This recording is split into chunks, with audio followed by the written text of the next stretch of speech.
নমস্কার বন্ধুরা, আশা করি আপনারা সবাই ভালো আছেন। আমি রুমা রেসিপি অ্যান্ড ব্লগসে আপনাদের অনেক অনেক স্বাগত। আজকে আবার আমি একটা নতুন রেসিপি নিয়ে চলে এসেছি। এখন পাকা আমের সিজন চলছে, তা বাজারে প্রচুর পাকা আম পাওয়া যাচ্ছে। পাকা আম দিয়ে আমি একটা দারুণ স্বাদের একটা কেক বানাবো। আপনারা ভিডিওটা শেষ পর্যন্ত দেখবেন। অবশ্যই আপনাদের আজকের ভিডিওটা ভালো লাগবে, আর ভালো লাগলে অবশ্যই বন্ধুদের সাথে অনেক অনেক শেয়ার করে দেবেন। তাহলে চলুন আমার সাথে রান্না করে ভিডিওটা শুরু করি। আম কেক বানাবার জন্য নিয়েছি আমি এখানে 3টে আম, পাকা পাকা একদম মিষ্টি। আমটা একদম মিষ্টি হতে হবে, টক হলে হবে না কিন্তু আম কেকের জন্য। তাই একদম আমটা পাকা পাকা মিষ্টি আম নিয়েছি আমি। আর কেকটা আজকে বানাবো আমি সিমাই দিয়ে। এই দেখুন কতটা সিমাই নিয়ে নিয়েছি, কিন্তু আমি পরিমাণ মতো মেপে নেব, একটা মাপ করে নেব। আমি এমনি নিয়ে এসেছি। এই দেখুন, এই একদম হালকা যে সিমইটা হয় সেই সিমইটা দিয়েই করতে হবে আজকে। আমি একদম হালকা পাতলা সিমাই নিয়ে নিয়েছি। এই একটা বাটি নিয়েছি, এই বাটির মাপ করে আমি সব উপকরণগুলো একসাথে মেশাবো। চিনি নিয়ে নিয়েছি প্রথমে এক বাটি। চিনিটা আগে মিক্সিতে গুঁড়ো করে নেবো ভালো করে।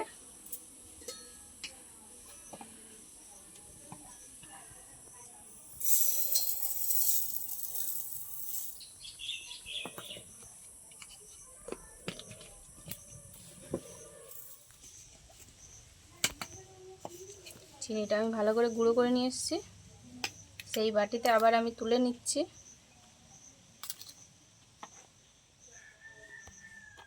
চিনিটা কিন্তু অবশ্যই গুঁড়ো করে নিতে হবে, নাহলে কিন্তু গোটা গোটা চিনি নিলে ওটা হচ্ছে গলতে সময় লাগবে, আর যত গলবে তত রসে যাবে জিনিসটা।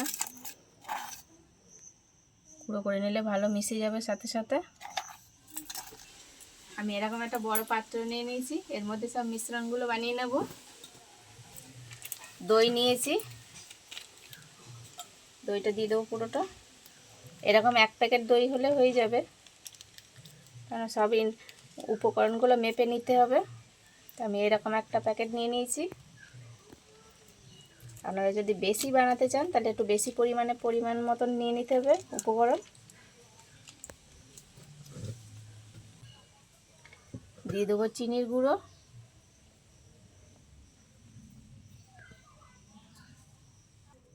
এবার তেল নিয়েছি, বাটির পরিমাণে তেল নিয়েছি, হাফ বাটি, মানে যতটা চিনির গুঁড়ো দিয়েছি তার হাফ বাটি তেল।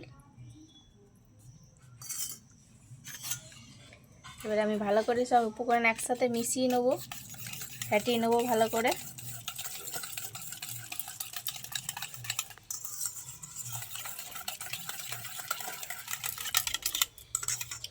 এই যে ভালো করে একদম মিশিয়ে নিচ্ছি 3টে উপকরণ একসাথে, দই, চিনির গুঁড়ো আর তেল দিয়ে। এই যে এটা ভালো একটা পেস্ট ব্যাটার হয়ে গেছে, একদম স্মুথ। এবার মিশ্রণের মধ্যে আমি সিমাই দিয়ে দেবো। সিমাই নিয়েছিলাম, এই সিমাইটা একটু ছোট করে গুঁড়ো করে নেবো, মানে ভেঙে নেবো, নাহলে বাটিতে মাপ করা যাবে না ঠিক। এরকম করে ছোট করে নেবো।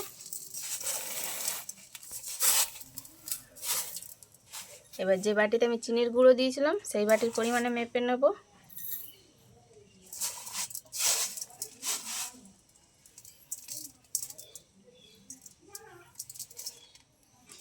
এই 1 বাটি নিয়ে নিয়েছি, দিয়ে দেবো আমি ব্যাটারের মধ্যে।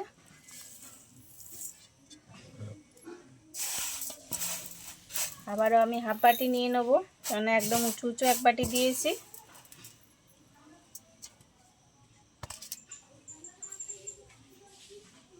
দিয়ে দেবো।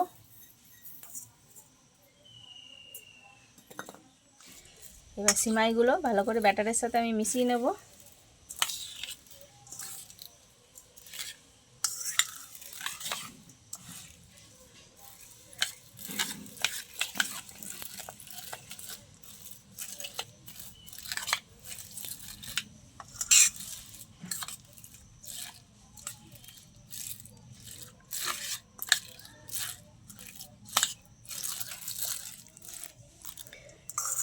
এই সিমাইগুলো ভালো করে ব্যাটারের সাথে আমি মেখে নিয়েছি। এবার এটা আমি ভালো করে ঢেকে রেখে দেবো, যাতে ভালো করে সিমাইগুলো ভিজে যায়।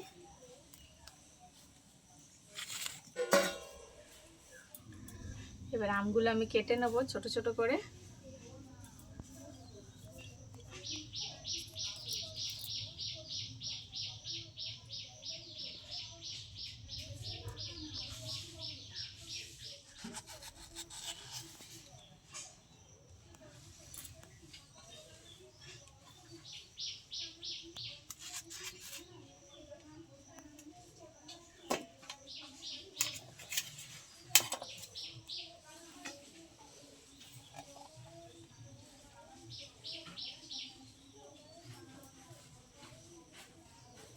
এরকম করে ছোট ছোট করে পিস করে নেবো, তাহলে আমটা তুলতে সুবিধা হবে। এবার যে মিক্সিতে আমি চিনি গুঁড়ো করেছিলাম তার মধ্যে দিয়ে দেবো।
আমগুলো সব দিয়ে দিয়েছি। এবার আমি একটা পেস্ট করে নিয়ে আসবো আমগুলো।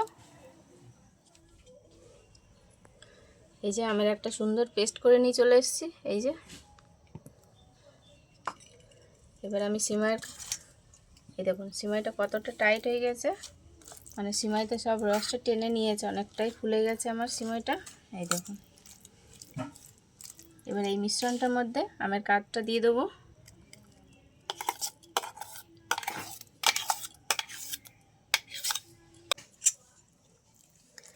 ভালো করে মিশিয়ে নেবো আমের কাঠের সাথে। এই যে এইভাবে একটু ফাটিয়ে নেবো।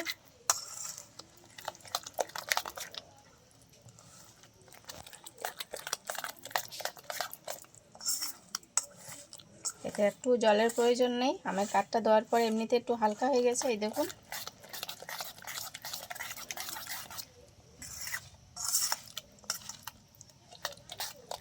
এবারে এইরকম একটা 10 টাকার দুধের প্যাকেট নিয়েছি। দুধের গুঁড়ো দিলে আর একটু স্বাদটা বেশি হবে, দিয়ে দেবো। এতে কিন্তু একটুও লিকুইড দুধ দেওয়া যাবে না।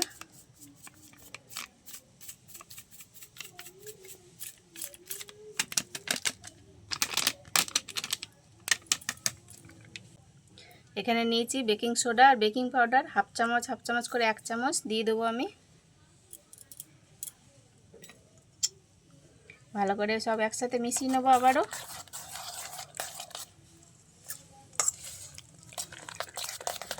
বেকিং সোডা আর বেকিং পাউডারটা দেওয়ার পরে একটু ভালো করে ফাটিয়ে নিতে হবে। এই দেখুন অনেকটা হালকা হয়ে গেছে, অনেকটাই ফুলেও উঠেছে সোডা দেওয়ার পরে। এই যে এরকম করে একটু ভালো করে আমি ফাটিয়ে নেব।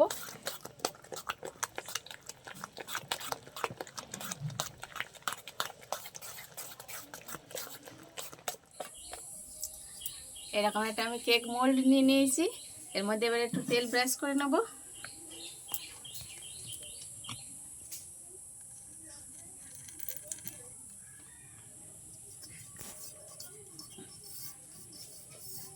তেলটা এরকম চারিদিকে ভালো করে মাখিয়ে নেব। এরকম করে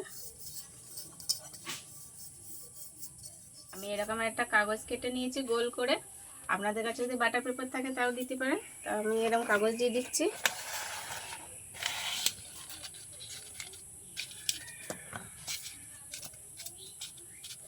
এই যে কাগজে ভালো করে তেলটা বসে গেছে। এই যে কাগজটা আমি ভালো করে বাটির মধ্যে সেট করে নিয়েছি। এইভাবে। এবার আমি মিশ্রণটা দিয়ে দেবো। দেওয়ার আগে একটু ভালো করে নাড়িয়ে নেব।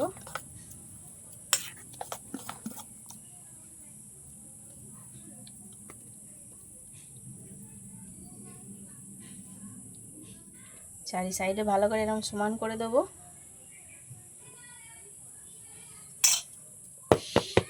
ভালো করে একটু সেট করে নেব, এর ভেতরে হাওয়া থাকলে সেটা বেরিয়ে যাবে আর ভালো সেট হয়ে একদম বসে যাবে।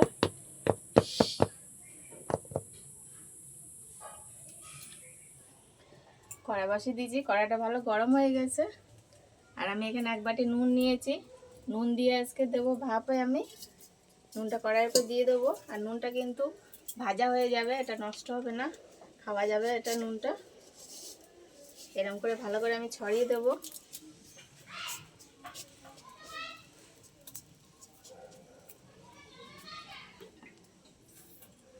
এর উপরে একটা এরকম স্ট্যান্ড নিয়েছি, বসিয়ে দেবো। একটু চাপা দিয়ে দেবো একটু নুনটা গরম হওয়ার জন্য।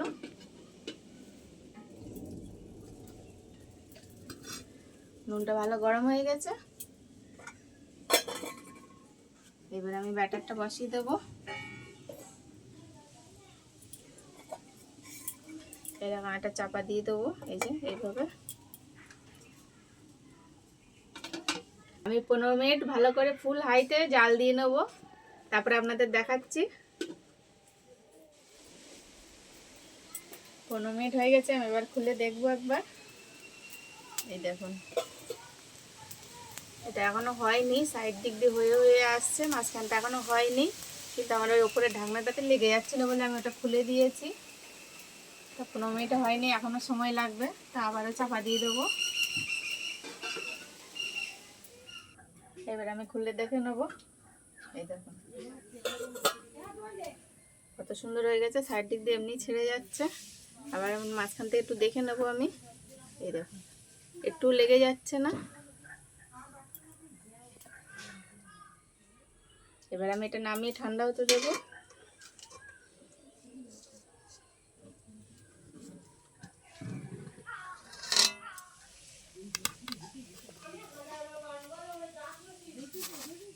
এবার আমি কেকটা 5 মিনিট ঠান্ডা করে নেবো ভালো করে, তারপরে আপনাদের দেখাচ্ছি। কেক বানিয়েছিলাম নুনের ওপর দিয়ে, নুনটা ভালো একদম ভাজা হয়ে গেছে। এই যে এই নুনটা কিন্তু আমরা খাওয়ার কাজে ব্যবহার করতে পারি। ডাক্তার যাদেরকে কাঁচা নুন খেতে মানা করে, যাদের প্রেশার আছে, সুগার আছে, তারা কিন্তু এই নুনটা অনায়াসেই ভালোভাবে খেতে পারবে। এই দেখুন কি সুন্দর একদম ভাজা হয়ে গেছে নুন। আমিও বাড়ির কাজে খাওয়ার ব্যবহার করব, খাওয়ার কাজে। এই যে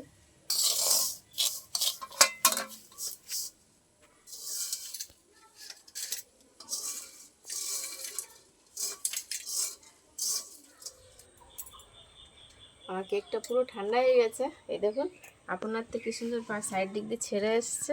এই দেখুন আর একটা সাইড দিক দিয়ে কি সুন্দর কালার এসছে। এটা কিন্তু কালারটা কি সুন্দর এসছে আমের জন্য, আম আর চিনি দিয়ে একদম। এই দেখুন কি সুন্দর। এবার আমি এটাকে আনমোল্ড করে নেব। একটা ছুরি নিয়ে নিয়েছি, ছুরি দিয়ে সাইড দিক দিয়ে আরেকটুখানি ভালো করে আমি ছাড়িয়ে নেব। এই যে যাতে একটু না লেগে যায় নিচে। এই যে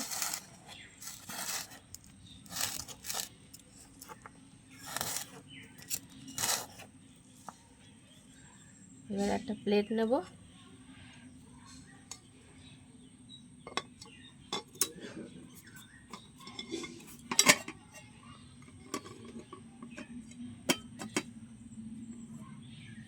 এই দেখুন একদম কি সুন্দর বাটির থেকে ছেড়ে গেছে। এই দেখুন এবার আমি কাগজটা তুলে নেব।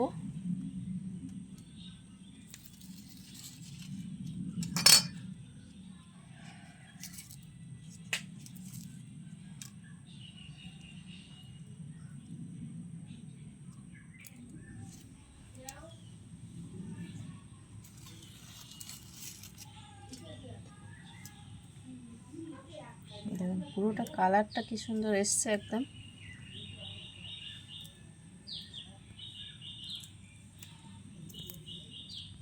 এই এই দেখুন কতটা স্পঞ্জি হয়েছে, আপনারা বুঝতেই পাচ্ছেন দেখে। এই দেখুন এই যে। আমি এবার কেটে নেব।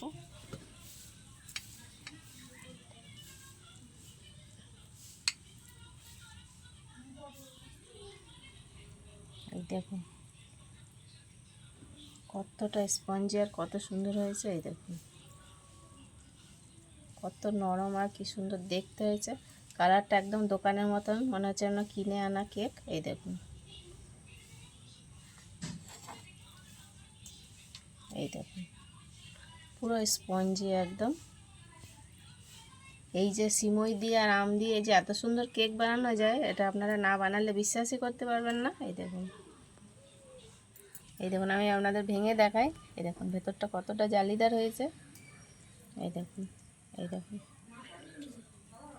একদম বলবেই না কেউ যে বাড়ির তৈরি আম কেক। এই দেখুন কতটা জালিদার হয়েছে।